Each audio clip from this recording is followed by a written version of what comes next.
the desert sun blood red over the town of Silver Vein, spilling heat across its single dirt street. The place was hardly more than a scar on the prairie, a scatter of wood, shingled roofs, a leaning church steeple, and the Silver Spur saloon with its paint flaking like old sunburn. Dust hung thick, kicked up by wagons and boots, settling on every rail and porch like a second skin. It was Saturday, auction day. Men crowded the town square near the hitching posts, prospectors with faces carved like canyons, ranchers in sweat-stained hats, and drifters who hadn't shaved in weeks. The air was ripe with horse sweat, cheap whiskey, and anticipation. A wooden platform had been thrown together outside the sheriff's office, where Jed Wainwright, the wary town auctioneer, stood fanning himself with his hat. His voice cracked over the murmur of the crowd like a whip.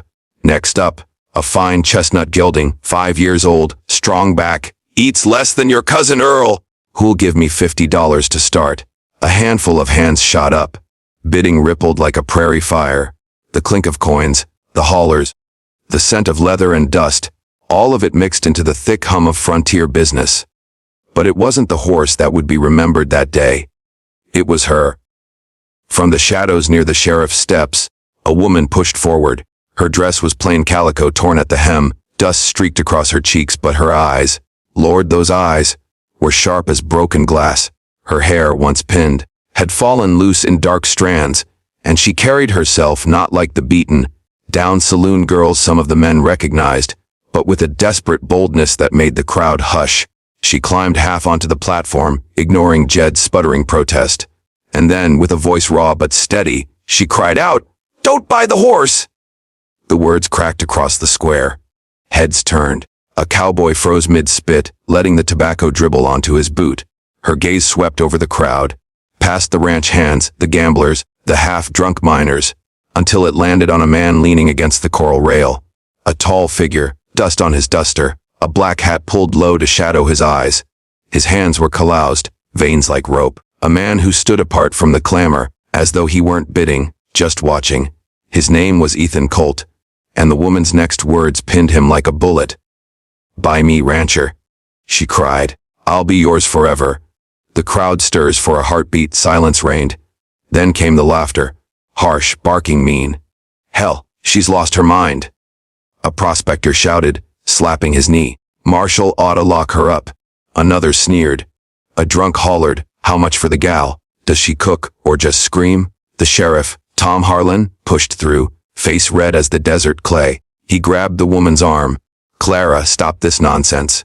You ain't for sale." But the woman, Clara Vale, though most men in Silver Vine barely knew her name, jerked free, standing firm. Her voice cracked but carried.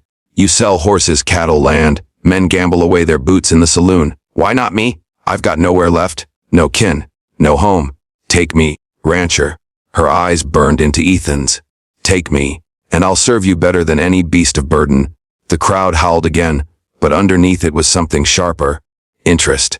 Desire. Cruel amusement. Ethan Colt shifted, jaw tightening. He hadn't asked for this. He'd ridden in only to trade salt pork for feed, and maybe a bottle. He wanted no part of this circus. But something in the woman's voice, ragged with desperation yet stubborn with fire, clawed at him. Jed Wainwright, ever the opportunist, grinned wide and spread his arms. "Well now, folks, seems we got ourselves a new lot up for bid. Who'll start me at $20 for the lady?" The sheriff barked, "Jed, that's enough." But Jed's eyes gleamed. "Don't look like she's stoppin', Sheriff. Business is business." The men jeered, some tossing out mock offers. "2 bits and a mule. $5 if she can hold her tongue." The air soared with cruel laughter. Clara Vale did not flinch. She kept her eyes on Ethan Colt, as if the whole world had narrowed to that one quiet man in the shadows. And against his better judgment, Ethan stepped forward. And Ethan Colt, he was a man marked by silence. Folks knew his name, whispered it with respect or caution, but few knew his story. Years back, he'd fought in border wars, lost brothers in gun smoke and blood. Then he'd come west, staking a lonely claim on the dry plains outside Silver Vein. His ranch was a stubborn thing, fenced with weathered posts, worked by his own hands. He kept to himself, drank little, fought less.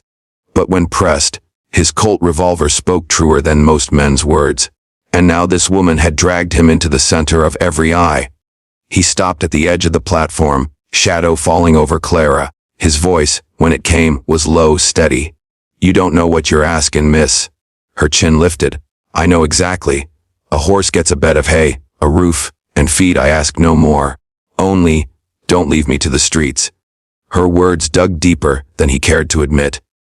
He thought of his empty ranch house, the long nights filled with nothing but the creak of wind through the shutters. He thought of the years of silence since the fever had taken his wife, Mary, and the unborn child she carried. He had sworn never again. And yet, here was this woman, fierce and desperate, staring at him as though he were the last rope in a storm. Jed Wainwright, sensing blood, slapped his hands together. "Well, rancher, the lady seems to favor you. Care to make an offer?" The crowd leaned in. The sheriff swore under his breath. Clara's eyes shone, pleading, defiant, both at once. Ethan Colt's hand went to his coat. Slowly, he drew out a small pouch of coins and tossed it onto the platform. $50, he said. Gasps rippled. That was more than the horse had fetched. Clara Vale closed her eyes, a single tear carving through the dust on her cheek. Jed whooped. "Sold. To Ethan Colt, the rancher of Dry Creek." The crowd erupted, some cheering, others jeering, but all hungry for gossip that would fuel the saloon for weeks. Sheriff Harlan spat into the dirt, shaking his head. "God help you both." Bought the ride out by dusk. The town had settled, though tongues wagged in every corner. Ethan had secured his supplies and led his mare to the hitching post where Clara waited, clutching a small bundle tied in a rag. "You best understand," Ethan said gruffly, tightening the saddle. "I didn't buy you. I bought peace for you, at least from their mockery. You come out to my place, you'll work for your keep." Nothing more promised. Clara studied him, unreadable. "Peace is more than I've had in years."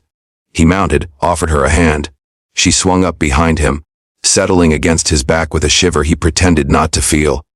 The prairie stretched wide as they rode out of Silver Vein.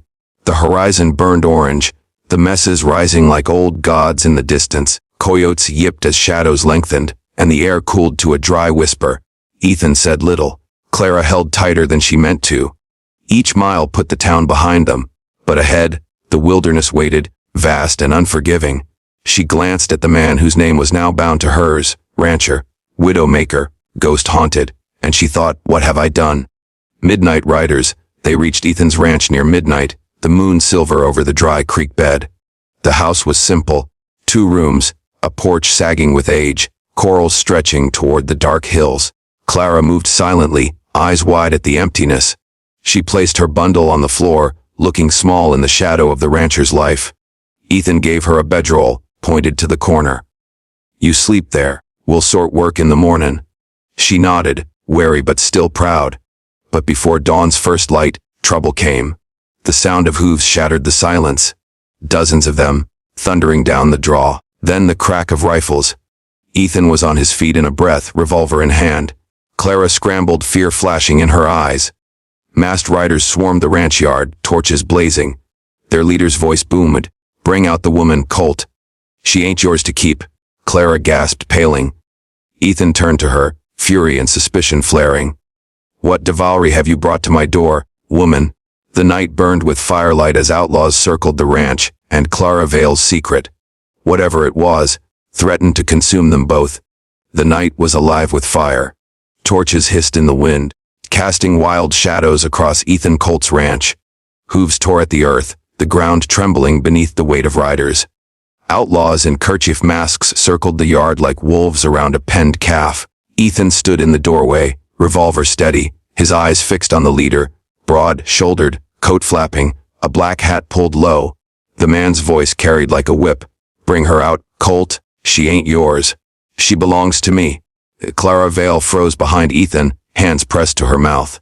Her eyes gleamed with a terror that told Ethan all he needed. This was no mistake. They had come for her. He snarled, not turning his head. "You got 5 seconds to speak plain, woman, before bullets start flying." Her voice cracked. "His name's Jabedia Cross, outlaw, murderer, and my husband." The husband, the words cut sharper than any blade. Ethan felt them settle heavy in his gut. His hand tightened on the revolver. "Your husband." Clara's eyes brimmed with desperation. I ran from him, from his gang. He treats women like cattle, worse than cattle. I thought if I could a man strong enough, good enough, maybe I'd be safe. Outside, Jebedia Cross laughed, the sound cruel and thunderous. That's right, Colt. The lady's mine. She ran, but no one runs from Jeb Cross. Hand her over, and maybe I'll let you keep your skin. The gang hooted, rifles cracking into the air. Ethan spat into the dirt. You're not taking her. Clara gasped. She gripped his arm as if to anchor herself. He pulled free, stepping onto the porch, revolver gleaming in the torchlight. I said she stays. The first shots, the yard erupted.